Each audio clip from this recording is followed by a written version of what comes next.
And that's what matters. Yeah. The child. The child. Grogu pains. Hey, guys. Hey. Welcome to Burn After Watching. I didn't open my beer. Damn it. No. Let's show off this beer first, and then we're going to get into this movie because it was amazing. So, this was a find. They had the 6-pack, or maybe it was a 4-pack at Wegmans, and it was expensive. Westcott's own. We went and looked in the Make Your Pick and Own. Mix, in the Pick and Mix. There were 3 of them there. Nice. So. The other day, I was looking for good ones. I couldn't find. Recess stout, but I couldn't find 1 or 2 good ones, so I couldn't find 3 of them Yeah. the other day. Those. Very sad. Oh, That's the God, thing that makes you keep. Oh, that is very. It's such a good beer. Yeah. For such a Some for selling, terrible, some for keeping. terrible movie, you guys. So we were we were on a roll. We had one good movie that was like I didn't want to burn. So then of course MVP, most valuable movie picker. Yeah. Miguel Taras. Most villainous picker. Yeah. Comes and drops this turd on our doorstep. Destination Wedding from 2018. I was gonna say, did you know what this came out? Because Yeah. This is a new movie. this came out recently. This is post John Wick. What? Keanu Reeves. Yeah. What? No, you can tell because he still has the facial hair. Yeah, he looks. Yeah. I'm not Look at that. changing it for this role. No. Yeah, I'm not gonna change that. Okay. I'm Johnny Silverhand. Okay. Also, post Stranger Things, Winona Ryder. So this is like, you think they'd have some heat Yeah. going into this. Let's talk about it. Do we have a synopsis anywhere? Mm. I didn't go. Wait, we're pulling up faster. Who can get the synopsis first? Who can get the synopsis first? Okay. Do. This is actually a really good one, right on IMDb. I read it before. The story of 2 miserable and unpleasant wedding guests, Lindsay and Frank, who develop a mutual affection despite themselves. I mean, that really is the movie. Don't watch it. That's the movie. That's what it is. It is unpleasant and miserable. I don't know about that. There's plenty more. I think there was a jaguar? Was it a puma? Was it an ocelot? Yeah.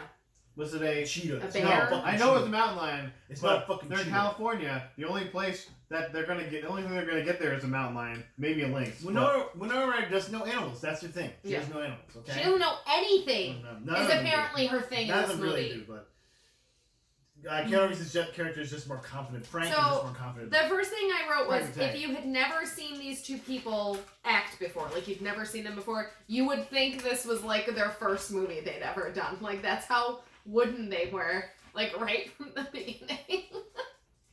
Well, it starts off with John Wick's own Keanu Reeves doing some kind of porking noise, like he's trying to get something out of his throat. Yeah, I think it's like he pops his ears or something that way too, or something stupid. I forgot. It becomes like a running gag throughout the movie. Yeah. that he's Oh, doing. And then and it sure Winona is good every Ryder time. is breathing on a plant, because that's her Yeah. wacky Also, thing that she which does. she does not do that for most of the movie, by the way. That doesn't come back. The hawking thing does, but the breathing on the plant thing, you're just like, No, they're gonna explain that later. she does it when she goes to the hotel room too. That's it. They should have twice, and then it never explains why it happens. Well, because she's giving it carbon dioxide, guys. Right. Oh, okay. Well, you would explain it. The Yeah. movie didn't. Yeah. That's all you need to know. Come on. Hey, but I'm literally I saying wrote, that. did they just tell Winona Ryder to start talking and then they filmed it? Because, like... Yeah, but guys, we found out early on Keanu Reeves is a cutter, a line cutter, guys. Like, Yeah. Oof, fuck that guy. What a jerk. Even though he was so polite at first.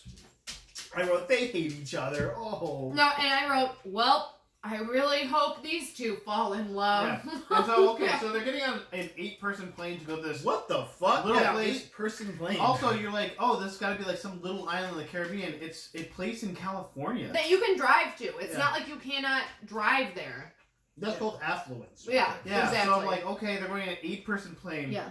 And they're worried about cutting. I'm like, there's 8 seats. Well, just Keanu Reeves, to his credit, his character, Frank, the character, does it. He's like, there's 8 people getting on this fucking plane. Who Yeah. gives a shit? Like, Yeah. Like, if you're getting on a big plane, Yeah.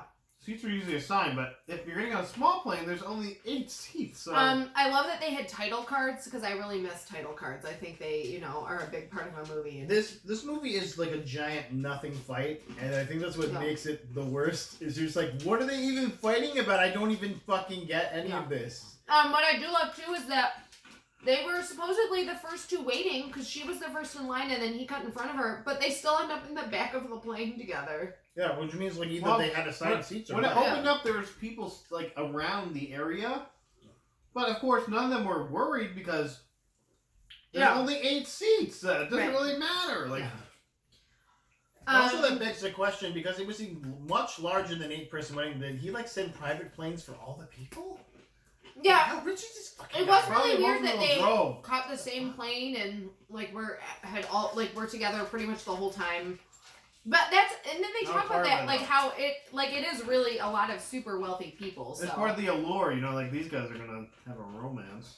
Oh boy, they hate each other. I wrote that I think that they're both on the spectrum. Like not only were they cynical supposedly, but I think maybe they were like on the spectrum because Keanu was like his character was a complete nihilist. Like, yeah, there's no hope. And he was like a one step, and nothing makes me wetter downstairs than someone that's like, "There's no hope." He was like one step above killing himself because he was too narcissistic to do it. Basically, no, and he literally has a scene where he says, I want to be resuscitated. I want to be rubbed. I want all this stuff done to me and keep me alive as long as possible." Yeah. Like, okay. Like, look, his character is a depth, I guess? They both go on these rants that make no sense whatsoever. You can tell that the director/writer, and it's the same guy, and he's written for some other rom-coms, like literally just Victor had Levin, these run-on thoughts and decided Victor to write Levin. them down and turn it into a movie. I really felt like, for most of the script, that he had written all these notes, and then he'd written the script, and he's like, just also read the notes. Yeah. That's what it felt like to me. I was like, and then right from the beginning, they're both talking about how much they hate the people getting married. Why are you going? My entire question this whole movie is like, why are you even here? The groom's ex-girlfriend from who's in love with 6 him. years ago. He's still in love with him. Yeah. What? Who is still completely in love with him. Yeah. What? Guys, but we didn't talk about the scene where they first bond over that little bag of fucking snacks. Oh. Yeah. Because he opened the bag for her. Yeah. Yeah, and then they're like, oh, we might get down. Yeah, right. And then they both hate the snacks. Right? It was so funny. Yeah. They're gross. Yeah. I definitely, when this movie started, I thought it was a Woody Allen movie, and it felt like that so much throughout the movie. Definitely a guy that another thing that, and this is from, I'm saying this from, how many, 13 years of experience, almost 14. The guy that fucking wrote this wanted this to be a stage play. Oh, yeah. Like, you can tell because no one else has lines in this. He wanted this to be a 2-person dialogue-driven stage play. Well, and he's also has very outdated sexist ideas of women characters, just like Woody Allen. Like, her entire character is basically like, I'm going to bitch at you about things. I'm going to, oh, I'm a woman, and I was in love with him 6 years ago, and I haven't found anyone else. Oh, you have to carry me up this hill because my heels are going to get messed up. Our feet were getting okay. By the way, Winona Ryder has really big feet. I noticed. I was like, what? Wow. Other things that Victor Levin, the writer of this movie, has written. For the Larry Sanders Show. He's written for Mad Men. A show called Devious Maids. I watched that night. Yeah, it sounds like a Skinamax show. And he also wrote for Win a Date with Tad Hamilton. He wrote... I don't know what the fuck directed that? Maybe he directed that. I'm surprised you don't know his name. Yeah, that's with Josh Duhamel. That's like a huge rom-com. I'm sure Jamie knows what it is. Jamie definitely knows. Yeah. Call her right now. Okay, we'll phone Jamie. She's up. The phone of Jamie segment. Okay. So it turns out that he writes for works for Car and Driver or some bullshit. Yeah, he works for a magazine. He works for what is it? Not Car and Driver. The JD Power and Associates. Yes, right. He works, and she was all pissed because they gave an award to someone, and she was like, they didn't deserve that award. And then you find out she's a PC lawyer. You're the fucking PC police. But then she's not even PC, so it's just the whole thing is so stupid. And then I wrote, they hate each other. Oh. Yeah. I wrote, you shouldn't have come to the fucking wedding multiple times because they literally just talk about how much they hate everyone there. And everyone there supposedly hates them, so why the fuck are you there? This movie is fucking horrendous. I hate them. I hate all of the stories. I hate the plot line, and I hate that they're supposed to be falling apart. Keanu had funny moments in this movie. He didn't have funny lines. He had some lines that they gave nothing funny to Winona at all. Like she did a great. I thought she did a good job acting, but they gave nothing to her. Well, she did a good job reciting the fucking 8 paragraphs of line that she had in one scene. Some of the scenes were way too fucking long. No. Like I was like, this scene could have been 5 minutes shorter and it would have been fine. It felt like the worst parts of a Kevin Smith movie. Where you're like, it's like watching Gilmore Girls or something, where they're just shooting word salad at each other. It's like, okay, I don't. Word salad is a great, a great phrase for that, because it was just it was like if you put something in the Bing and then you read it. I literally wrote the two. I wrote, this dialogue is too much. Yeah. The worst part, I was trying to watch this because you need to watch this. Let's watch it right now. Then she starts wrapping presents, so I'm just and so I'm like, I can't follow this at all. This movie is made up of actual run-on thoughts of a highly anxious, super annoying person who then decided to turn it into a story and movie. Like you said, probably a stage play. Probably this guy wrote this in college and then was like, oh, let's revive this and turn it into a movie. And somebody's like, you should make this a movie. Yeah. Man. I know Keanu. Yeah. He's not doing anything. I literally do anything. I wrote exposition dumps. That's just they're just puking out exposition. They're puking out Yeah. No, and her character. Okay, you're smart. I get it because you know so much about one topic that you talk the whole topic out. Her character was it was so sexist. So much crap at they one did point, to her. he says he talks about getting shot. And she's like, did it hurt? Yeah. And so a lot of his good lines are based off him dissing her, which he didn't. No, like, and that's what I mean. It was a lot of him talking down to her and her responding to that, and I was just like, oh Jesus Christ, here we go. No, so I Keith's an asshole now, so now she's just in love with his asshole brother, right? Mm-hmm. That's exactly what happens. And which you just keep the asshole in the family, I guess. I don't know what the fuck. So can we confirm though that this is a John Wick prequel? No, because there's no TikTok man.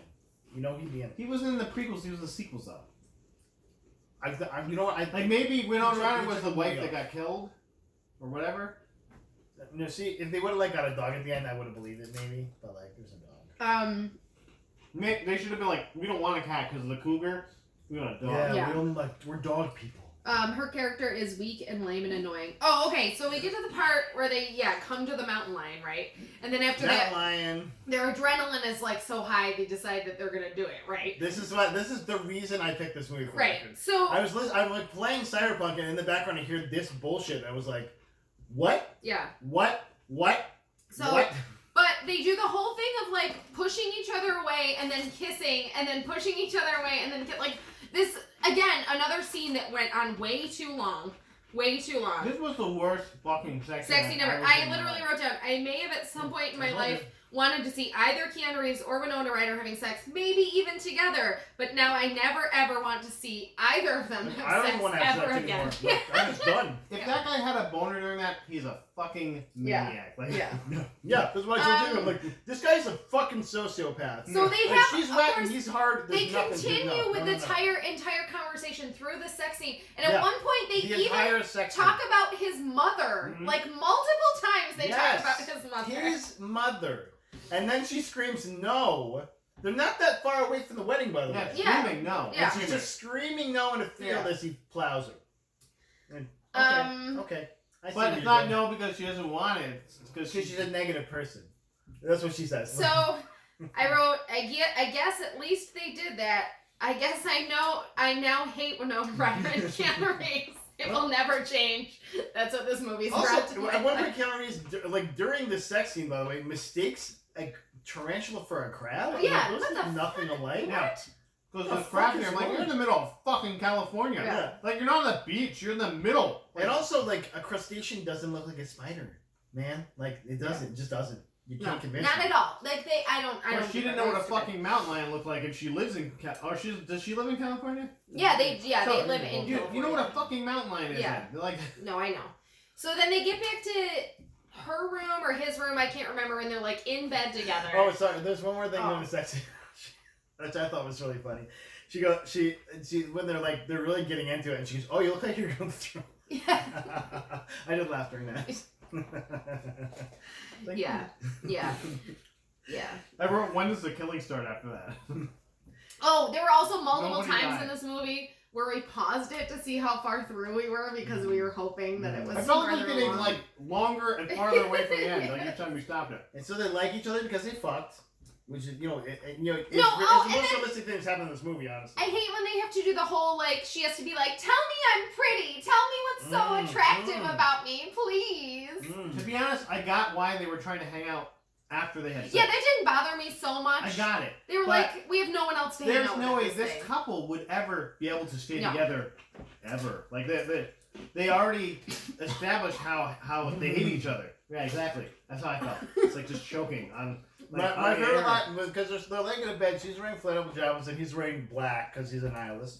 Guys, we haven't established it enough. My favorite line was, she was talking about his penis. The beautiful penis part. I was like, I looked at Jamie and she's like, I'm like, First of all, she didn't even. Gorgeous. Mine was pissed because I'm like, she didn't even see his penis. Like, she wasn't looking down there. He was just like, no. And then she went absolutely on. No way she saw. And then she went on and on and on, and it's like, oh my God, Jesus Christ, like, because she clearly at this point is into him, and he's clearly not into her. No, he is into her because he's saying like, oh, your face is the golden ratio. I'm like, oh. No, but he's okay. Me. He's saying it in a scientific, objective way. Yeah, but so is she though. She was doing it at first too. He doesn't know how to love, which also is not good dialogue. I told Mateo. So this guy is the guy who sits next to me in my office that I haven't seen for almost a year now. But like literally, yeah, no, he'll never see it. That's literally like working with him. Like everything's negative. There's never like there's no real compliments. There's just like, oh, this random BS shit. Like it was just ridiculous. He's like, oh, well, you have this thing, and it's a scientifically proven thing, so that's why you're attractive. She tells him, you should do this. Do a groove chew. Oh, yeah, a groove chew. Yeah, and so I'm like, is that something that he's supposed to know? And no, it wasn't, because it's something she fucking made up. Yeah. And he's like, how would he know that? Like, you might want to tell him what a groove chew is, dumbass. Like. No, and the worst part is like, when they finally get to that, like, where it could possibly be cute, you're like, oh, okay, maybe they should be. It's still just so terrible because they. Well, there was one funny line where she was talking about like her if her pajamas are sexy, and he goes, Superman couldn't see through your fucking pajamas. That was a good line. It was a good line. Yeah. And really, I think this guy hated a girl once, and oh no, the writer of this definitely hates women. Yeah, definitely has. It turned into a love story. It's like, oh, okay. And Winona Ryder was higher enough. Where she's like, yeah, sign up. I like when she was like, maybe we could make this happen, and he's like, I didn't sign up for that. And I wrote, he didn't sign up for that. He wishes he never slept with you or met you or signed up to do this movie. Like, that's how he felt. He was just like, can we be done with this now, please? Hey guys, they yelled at the TV together. That's good bonding. Okay, and it was definitely over some sort of Grey's Anatomy type show. Yeah. So then they part ways, but then of course he's home alone and he's like, you know what? I'm thinking about her. So he goes to her house and we both were like, wouldn't it be great if she just opens the door and he just like puts an axe through her head or something? It would make this movie. No, also, there's some like, would it be really sexy if like we had never met before, we met at a wedding, I heard you say your address and then came to your house? Yeah. Right? Like, this is how you know this dude is a fucking creep. And I don't mean Keanu Reeves' character, I mean the writer of this. Yeah. That's fucking dangerous. Yeah. I did not like that. I was like, no! But they're gonna be together forever because they have, Sorry, Louis, I scared Louis. Like, what? What are we talking about? Louis, it's okay. I need like a little bog in front of him that won't hurt him, but like will start him enough to stop him. See, the thing is, his hearing's starting to go, so certain things set him off. But then he won't, like, he's just like, I'm barking at nothing. No, so, because, like, I've had someone, like, break into an apartment where I was before, and that was the scariest moment in my life. Like, I've never been more scared in my life. And so, like, to see that, like, just, like, even though it's out of love, like, oh, God, what the fuck? No. But, of course, she's like, a man likes me again? Yeah. Yay! You also make a John Wayne Bada reference in this? Like, how topical is that? Yeah. What early 90s motherfucker? Like, this is 2018. This is more than 20 years after this happened. That's like that's like all the references they make in Karate Kid, where it's like not even just 80s references, but like earlier ones, like that no one gets anymore. I'm just like, what are you talking about? There's usually nostalgia and just like some guy being like, "This will be a good one." But was this better or worse than the Christmas Sleigh? Oh, definitely better than Christmas Light though. I laughed during this. I laughed during Christmas Sleigh, so I don't know. It's kind of a toss. You did not laugh during Christmas Sleigh. Oh, I laughed. I don't remember that. I actually laughed during this movie a few times, and mostly Keanu Reeves, which at the misogyny is funny, guys. Well, at the beginning, basically, at the beginning, I didn't think any of this was gonna be funny, to be honest. Because I'm just like watching this, I'm like, they're talking to each other, and they have no fucking chemistry, zero. Yeah. Negative chemistry. Like I'm just like, I don't care about either of these two. There's actually like right near the end when they're on the plane there, they're having two separate conversations, and that's where you're like, oh, they're just gonna split up because that would make sense with what is going on. They're literally having two different conversations sitting next to each other. They're gonna go their ways, and that'll be a good ending. Yeah. Nope. I was like, nope. Okay. No, I actually would have been more okay with it if it ended like that too. It was just like an interlude. And it made more sense if they just went on. And the moral of the story is you fall in love with them. Asshole, you'll hook up with them a wedding. Like the last pictures of them walking in two separate directions or something. You know? Yeah. No, and credits. I hated that her entire character was basically like, I've been in love with this guy for the past 6 years, even though our relationship wasn't great, and he was an asshole. But now the brother's now I've met his brother, and I've got closure because now I'm in love with the brother. Literally an asshole as well. Yeah. Like, you just fall for the wrong guys, I think. Yeah. It's like, all the guys are in that family. The sex was good, and she lets me talk about my mom during it, so let's fuck. Like, no. None of this was good. Okay. Let's burn it, you guys. Guys, burn this movie. Burn it. But also fucking fascinating. Like, it was, say what you will of this movie, it was fascinatingly bad. Like, it was like, why? Why did this get greenlit anywhere to be a movie? That was the worst sex scene I've ever seen in my entire life. It will be. You'll never see anything worse than that. Like, no. I'd rather watch the guy who directed the Christmas Sleigh. I've seen or the Antichrist. Like, I saw that movie, and that is a fucked up movie that makes you rethink so many things in life. And this was still worse than that. So is this your new worst, guys? No. Oh. Because Keanu Reeves made me laugh. That's the only reason. Okay. Damn it. No, I'm back in. That's not the only reason. They had production value. Yeah. The music was okay. Yeah, they look just a couple good. I really like looking at that mountain. Like when he talks about eating salami. When he talks about eating salami at Trader Joe's. Yeah. It's like, okay, that's kind of funny. It's like, there's no salami fallout. I was like, you're right. There's no salami fallout. Who gives a shit? Like, that's actually a good. That was it. But then the rest of then he said something else after, and you're like, fuck.